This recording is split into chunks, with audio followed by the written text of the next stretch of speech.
Om Swastiastu. Perkenalkan, nama saya Nima Rideni Skandani dengan NIM 210555168. Jadi pada video kali ini saya akan mendemokan atau mempresentasikan tugas yang telah diberikan. Adapun tugas yang diberikan adalah tugas membuat program menghitung gaji karyawan menggunakan function atau fungsi. Baik, saya akan langsung mulai untuk penjelasannya. Jadi bisa dilihat di sini source code saya. Pada baris pertama, di sini merupakan library dari C, yaitu crash include stdio.h. Lalu pada baris ketujuh, di sini merupakan deklarasi dari fungsi hitung gaji pokok dengan parameternya yaitu berupa integer golongan, yang dimana fungsi ini akan mereturn tipe data berupa integer. Jadi di fungsi hitung gaji pokok ini, saya mendeklarasikan variabel gaji pokok dengan tipe data integer, yang dimana variabel ini berfungsi untuk menyimpan nilai dari gaji pokok karyawan nantinya. Jadi, di fungsi ini ada perulangan. Jadi, perulang ini berfungsi untuk mengecek golongan yang nantinya akan ditentukan golong tersebut gaji pokoknya berapa. Jadi, seperti contoh di sini, pada baris ke-10 di sini ada pengecekan kondisi. Pengecekan kondisi apabila golongan sama dengan 1 atau golongan sama dengan 2, maka gaji pokok akan di-set nilainya ke 1 juta. Apabila ini bernilai false, maka program akan mengecek kondisi selanjutnya, yaitu kondisi else if.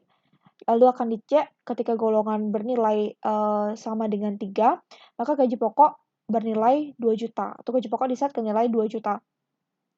Lalu apabila pada kondisi kedua ini bernilai false, maka program akan mengecek lagi kondisi yang berikutnya, yaitu kondisi yang ketiga, dia akan mengecek else if-nya lagi, apakah golongan tersebut sama dengan 4. Apabila bernilai true, maka dia akan mengeksekusi gaji pokok sama dengan 3.500.000. Nah, pada fungsi hitung gaji pokok ini, dia akan mereturn variabel gaji pokok ini. Karena yang kita butuhkan adalah nilai dari gaji pokok, makanya di return gaji pokok ini yang dimana gaji pokok ini nantinya akan berisi nilai-nilai dari gaji pokok sesuai golongannya. Lalu untuk berikutnya adalah fungsi hitung tunjangan yang dimana memiliki dua parameter, yaitu parameter integer masa kerja dan integer golongan, yang dimana fungsi ini akan mereturn tipe data berupa integer. Jadi di fungsi hitung tunjangan ini saya mendeklarasikan variabel tunjangan yang bertipe data integer. Jadi variabel tunjangan ini berfungsi untuk menyimpan nilai dari tunjangan di setiap golongannya nanti.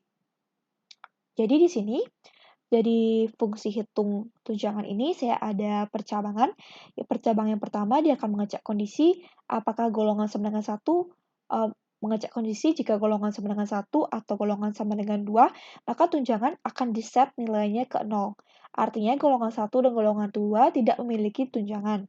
Lalu apabila pengecekan kondisi yang pertama ini bernilai false, maka program akan mengecek kondisi yang selanjutnya, yaitu pengecekan kondisi di else if.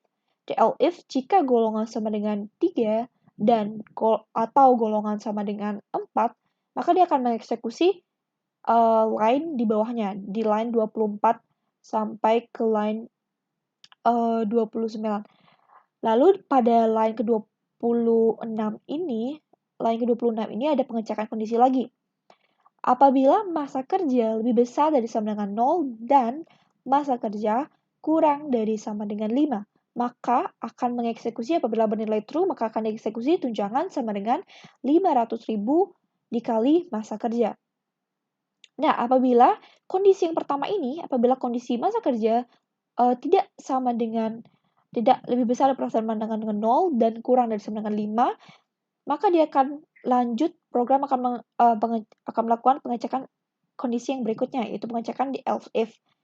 Jadi else if yang berikutnya adalah jika masa kerja lebih besar dari sama dengan 6, maka dia akan mengeksekusi tunjangan sama dengan 700.000 dikali masa kerja. Lalu pada fungsi hitung tunjangan ini, dia akan mereturn di sini dia akan mereturn variabel tunjangan ini. Karena tunjangan ini berisi nilai dari tunjangan dari setiap karyawan. Berisi value dari tunjangan dari setiap karyawan menurut golongannya masing-masing dan masa kerjanya. Lalu fungsi yang berikutnya adalah fungsi hitung uang makan, yang dimana di fungsi hitung uang makan ini memiliki 3 parameter. Parameter yang pertama adalah integer jumlah hadir, lalu parameter kedua adalah parameternya berupa fungsi integer hitung gaji pokok, dan fungsi integer hitung tunjangan. Lalu pada fungsi ini saya mendeklarasikan variabel uang makan dan PPh dengan tipe datanya adalah integer. Yang di sini saya meninisialisasi variabel uang makan sama dengan jumlah hadir dikali 40.000, dan di sini saya menginisialisasi PPh dengan nilai uang makan dikali 10 bagi 100 atau 10 per 100. Kenapa di sini saya buat PPh sama dengan kenapa di sini saya buat inisialisasi PPh sama dengan uang makan dikali 10 per 100? Karena di soal syarat dan ketentuan ada syarat dan ketentuan jika gaji pokok plus tunjangan di atas 5 juta, maka uang makan dikenakan PPh 10%. Jadi ini adalah untuk PPh 10%-nya. Nah, tadi ada persyaratan di uang makan tersebut. Jadi syaratnya gaji pokok plus tunjangan di atas 5 juta, maka uang makan dikenakan PPh 10%. Baik, jadi itu sudah saya jabarkan di sini, yaitu di sini ada percabangan lagi, ada percabangan, yaitu apabila gaji pokok plus tunjangan. Jadi di sini saya apabila gaji pokok plus tunjangan, berarti di sini hitung gaji pokok plus hitung tunjangan lebih besar dari 5 juta. Di sini saya memakai fungsi hitung gaji pokok ditambah fungsi hitung tunjangan. Kenapa saya menggunakan fungsi? Karena di sini fungsi juga dia mereturn nilai dari fungsi tersebut. Di sini misalkan contoh, hitung gaji pokok, dia return value-nya itu berupa gaji pokoknya. Maka di sini dia akan berisi nilai dari gaji pokok yang sudah kita kalkulasi sebelumnya. Lalu di sini juga sama, di sini hitung tunjangan, dia value-nya itu, return value hitung tunjangan itu kan berupa variabel tunjangan, yang dimana variabel tunjangan ini berisi nilai dari tunjangan yang sudah dikalkulasi di fungsi hitung tunjangan tersebut. Nah, apabila hitung gaji pokok plus hitung tunjangan lebih besar dari 5 juta, maka dia akan mengeksekusi uang makan sama dengan uang makan kurang PPh. Di sini yang berarti uang makan yang baru, berarti nilai uang makan yang baru sama dengan uang makan yang sebelumnya. Uang makan yang di sini yang saya maksud adalah uang makan pada baris ke-38. Dikurang PPh. PPh tadi merupakan uang makan dikali 10 bagi 100. Jadi di sini adalah untuk variabel uang makan yang baru, dia akan memiliki rumus baru, yaitu uang makan dikurang PPh. Uang makan yang tadi adalah uang makan yang sebelumnya sudah dikalkulasi, yaitu uang makan sama dengan jumlah hadir dikali 40.000 lalu dikurang PPh. Nah, di fungsi hitung uang makan ini dia akan mereturn variabel uang makan, yang dimana uang makan ini merupakan berisi nilai dari uang makan, berisi nilai dari uang makan dari karyawan tersebut.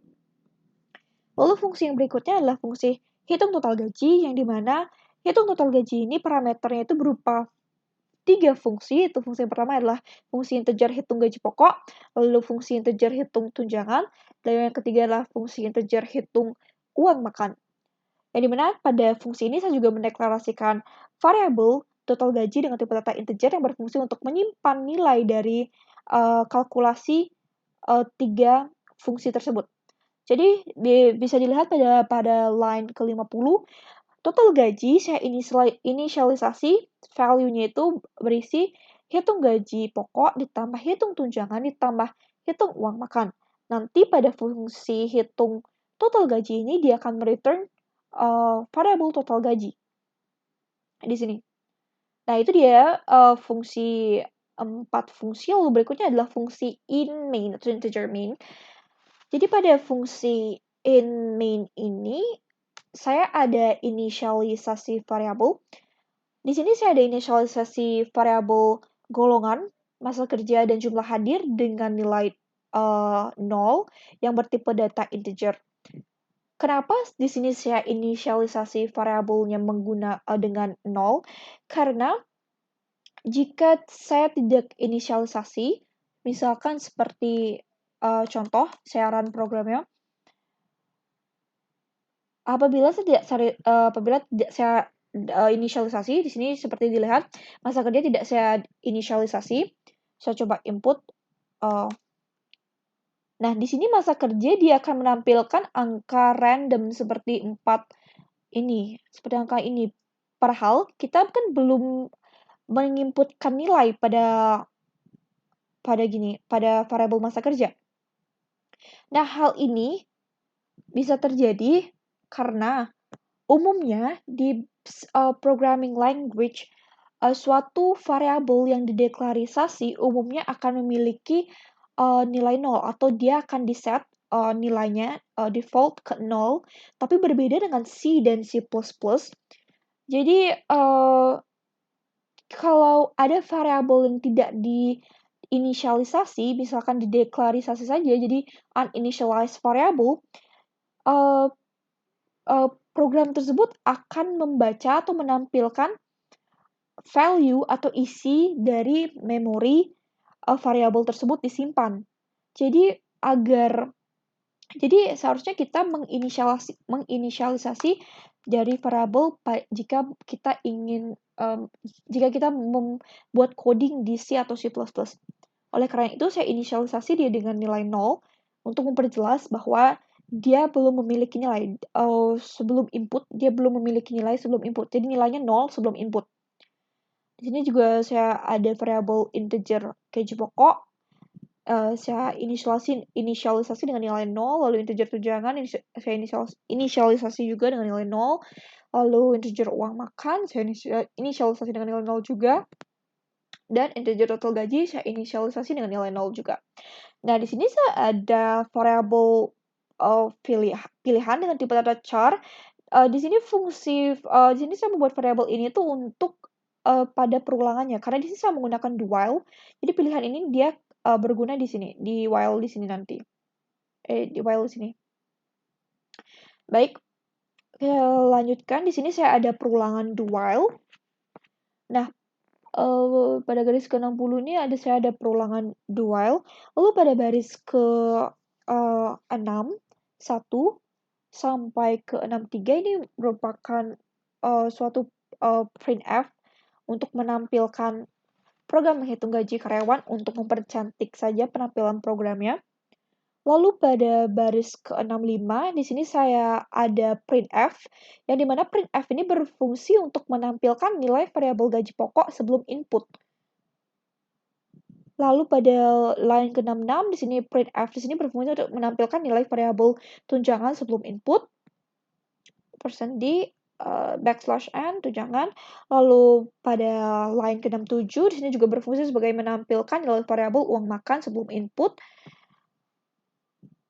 Dan pada baris ke-68, dia akan menampilkan printf nilai variabel total gaji sebelum input.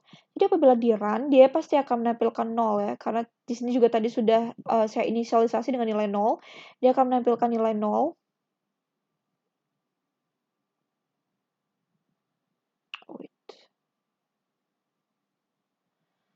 Nah, lalu pada line ke-70, di sini saya ada printf nilai golongan sebelum input. Jadi di sini printf di sini berfungsi untuk menampilkan nilai dari variabel golongan sebelum input. Jadi apabila di run, dia akan menampilkan seperti ini. Nah, kita belum menginputkan data, kita belum menginputkan value dari nilai golongan tersebut, maka nilai variabelnya itu masih 0 di sini. Di sini masih 0. Lalu ketika misalkan saya ingin memasukkan golongannya 1, maka di sini pada line ke-73 dia akan mengeksekusi nilai golongan setelah diinput. Maka dia akan menampilkan nilai yang sudah kita inputkan di sini. Sini kita menginput nilai 1, dia akan menampilkan 1 di sini karena di sini sudah nilai golongan setelah input. Nah, lalu pada baris ke-75 di sini saya ada percabangan.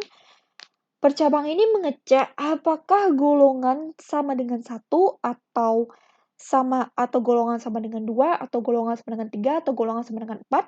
Apabila kondisi ini bernilai true, maka dia akan mengeksekusi baris kode di sini. Baris kode di sini. Dan apabila di sini bernilai false, maka dia akan mengeksekusi pada baris kode di sini. Contoh, coba saya run.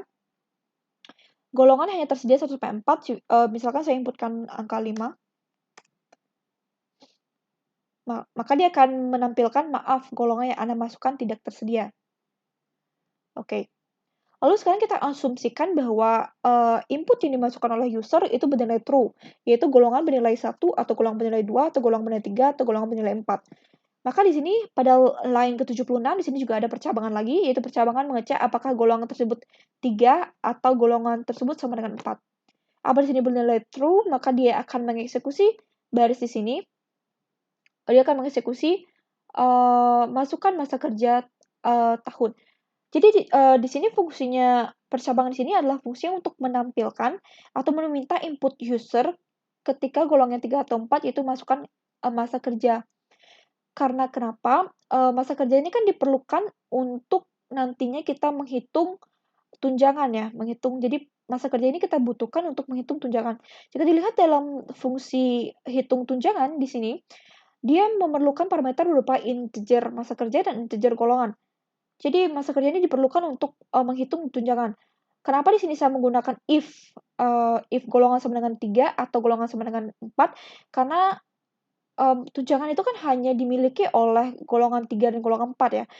Sedangkan untuk golongan 1 dan 2 tunjangannya 0. Oleh karena itu di sini saya ada percabangan yang di mana dia akan menampilkan baris kode ini ketika golongannya 3 atau golongannya 4. Nah, pada baris ke-77 di sini saya juga printf di sini juga berfungsi untuk menampilkan nilai masa kerja sebelum input. Lalu di sini pada baris ke-80, di sini akan menampilkan nilai masa kerja setelah input. Misalkan seperti contohnya, saya masukkan dia golongannya 3. Di sini 3, di sini masa kerja sebelum inputnya adalah 0. Misalkan saya masukkan masa kerjanya itu 10 tahun. 10. Nah, di sini dia akan menampilkan nilai masa kerja setelah input sama dengan 10. Nah, baik. Berikutnya, dia ketika golongan bernilai 1, 2, bernilai golongan, ketika nilai golongan itu bernilai 1, atau golongan bernilai 2, atau golongan bernilai 3, atau golongan bernilai 4, dia juga akan mengeksekusi ini. Jadi pada baris ke-82 ini, dia printf ini berfungsi untuk menampilkan nilai dari jumlah hadir sebelum input. Lalu pada di sini, pada 85 ini berfungsi untuk menampilkan nilai-nilai jumlah hadir setelah input. Misalkan saya contohkan, kita pakai 3, tadi 10, ini di sini bisa dilihat jumlah hadir sebelum input dia masih 0 ya, karena kita belum ada input value dari variable ini, kita belum ada input di sini. Misalkan saya input angka 20, maka dia akan menampilkan di sini nilai jumlah hadir setelah input sama dengan 20. Lalu pada baris ke-87 di sini saya inisialisasi. Jadi sebelumnya di sini harus ada pemanggilan fungsi ya. Jadi ketika kita ingin memanggil fungsi tersebut di in-main, kita juga harus menspesify argumen dari fungsi tersebut. Jadi di sini ada hitung gaji pokok, argumennya itu berupa golongan, argumen atau parameternya. Jadi perbedaan argumen dan parameter itu merupakan nilai input saat kita mendeklarasikan fungsi. Jadi argumen itu merupakan nilai input saat kita memanggil fungsi. Nah, sini saya ada inisialisasi bahwa gaji pokok itu sama dengan hitung gaji dengan argumennya itu adalah golongan. Lalu pada baris ke-89 di sini saya juga menginisialisasi nilai tunjangan sama dengan hitung tunjangan. Ini fungsi hitung tunjangan dengan argumennya itu masa kerja dan golongan. Lalu pada baris ke-89 di sini saya menginisialisasi uang makan sama dengan fungsi uang makan. Sepakan fungsi uang makan yang dimana ada argumennya itu berupa jumlah hadir, lalu argumennya tadi ada berupa fungsi hitung gaji pokok yang argumennya berupa golongan lagi, lalu argumennya ada fungsi hitung tunjangan dengan argumennya masa kerja dan golongan. Lalu pada baris ke-90 di sini saya ada inisialisasi total gaji sama dengan hitung gaji total, merupakan fungsi hitung total gaji dengan argumennya itu fungsi hitung gaji pokok dengan argumennya sendiri, dan argumennya golongan, lalu argumen hitung dan argumen fungsi hitung tunjangan dengan argumennya masa kerja dan golongan, lalu argumen hitung uang makan yang argumennya itu berisikan jumlah hadir, lalu argumen fungsi hitung gaji pokok dengan argumennya golongan, lalu argumen fungsi hitung tunjangan dengan argumennya masa kerja dan golongan. Jadi kita harus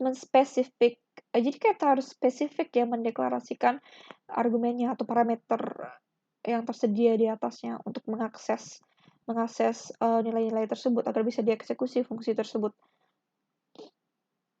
Lalu pada baris ke 92 di sini printf di sini berfungsi untuk menampilkan total gaji Anda bulan ini adalah dengan rincian. Di sini dia akan menampilkan total gaji pada baris ke-92, lalu pada baris ke-93 di sini berfungsi untuk menampilkan gaji pokok.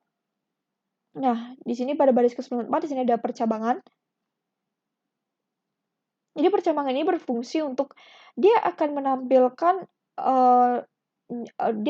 printf tunjangan ini ketika tunjangan tidak sama dengan 0.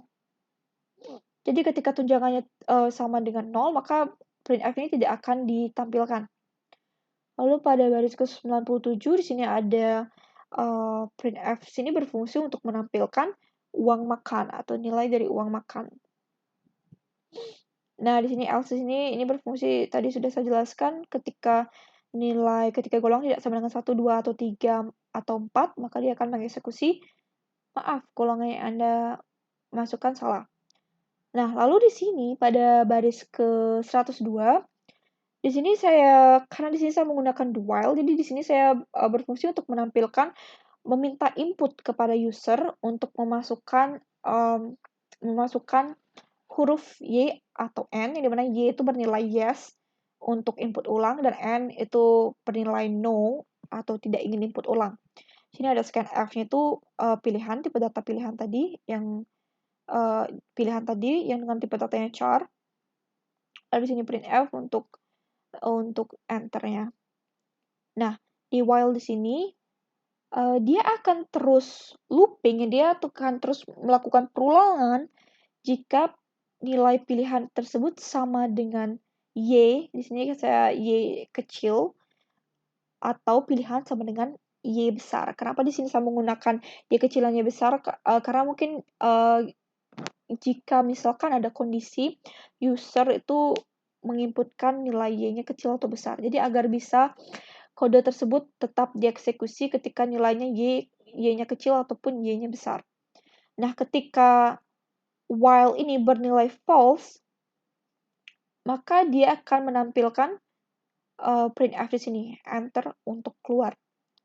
Dan di sini ada return null, lalu di sini ada penutup program. Jadi misalkan saya run programnya, misalkan saya input nilainya 1, golongannya 1, lalu jumlah kehadiran bulan ini misalkan 20. Nah, seperti yang kayak katakan tadi, di sini dia fungsinya dari if yang di sini. Dia tidak akan menampilkan, dia tidak akan meminta masa kerja kepada user, karena di sini saya ada percabangan yang dimana spesifik bahwa dia akan meminta input berupa masa kerja hanya jika golongan sama dengan 3 atau golongan sama dengan 4. Nah, di sini juga dia tidak ada tunjangan ya di sini. Karena kenapa? Karena di sini saya menspesifik bahwa kondisinya adalah ketika tunjangan tidak sama dengan 0, maka dia akan menampilkan tunjangan, nilai dari tunjangan. Tapi karena di golongan 1 dan 2, tunjangannya bernilai 0, maka dia tidak akan ditampilkan di sini. Nah, di sini deh ada perulangan. Di sini ada perulangan do while. Di sini fungsinya apabila saya input angka Y, maka dia akan mengulang lagi. Nah, di sini bisa kita lihat ya. Di sini sebelum kita inputkan nilai, di sini nilai variabel gaji pokok sebelum input sama dengan 0. Lalu tadi kan kita sudah input. Di sini gaji pokoknya bernilai 1.800.000. Maka ketika kita melakukan perulangan, di sini bisa dilihat ya, di variabel gaji pokok tersebut sekarang bernilai 1.800.000. Karena dia akan mengambil inputan dari yang sebelumnya. Dia tidak akan mereset ke 0 secara langsung, dia akan mau mengambil nilai input yang diinputkan sebelumnya.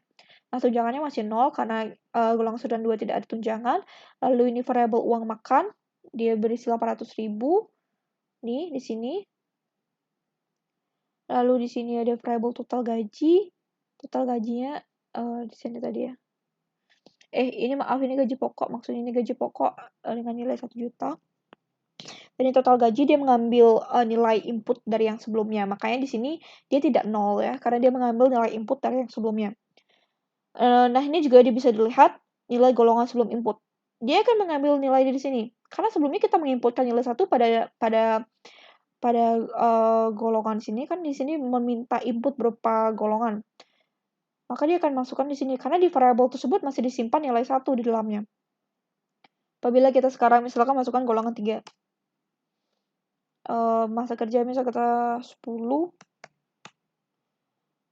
Lalu jumlah hadir 20. Oh, jangan 20 dah, 15. Nah, dia akan menampilkan seperti ini. Menampilkan. Nah, di sini dia menampilkan kan, karena di golongan 3 atau 4 dia akan meminta input, dia akan meminta input user berupa masa kerja, dia akan menampilkan tunjangan karena dia golongan 3 atau golongan 4. Dan tunjangan tidak sama dengan 0 ya, maka dia akan menampilkan tunjangan di sini. Nah, apabila kita melakukan perulangan lagi, kita misalkan ketik lagi Y. Nah, di sini juga akan berubah. Kita bisa lihat di variabelnya. Tadi di sini pergantiannya di sini. Variabel tersebut sekarang akan bernilai, atau nilai dari variabel tersebut akan berisi nilai value yang kita inputkan ke dalam variabel sebelumnya. Misalkan tadi nih, gaji pokok di sini bernilai 2 juta ya. Padahal sebelumnya nih gaji pokok di sini tuh misalkan gaji pokoknya 2 juta kan. Nah, ini nilai input yang sebelumnya dia akan masuk ke sini. Dan begitu seterusnya. Jadi variabel itu dia akan ngambil nilai dari yang kita inputkan sebelumnya. Kalau misalkan emang belum kita ada inputkan sebelumnya, dan kita sudah ada inisialisasi variabel sama dengan 0, maka dia akan menampilkan 0. Seperti ini di awal. Di awal dia akan menampilkan semuanya 0.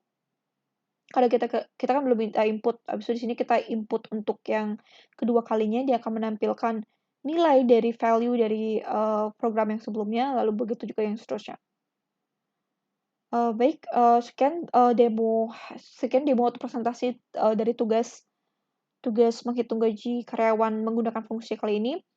Atas waktunya saya ucapkan terima kasih. Om Santi Santi Santi Om.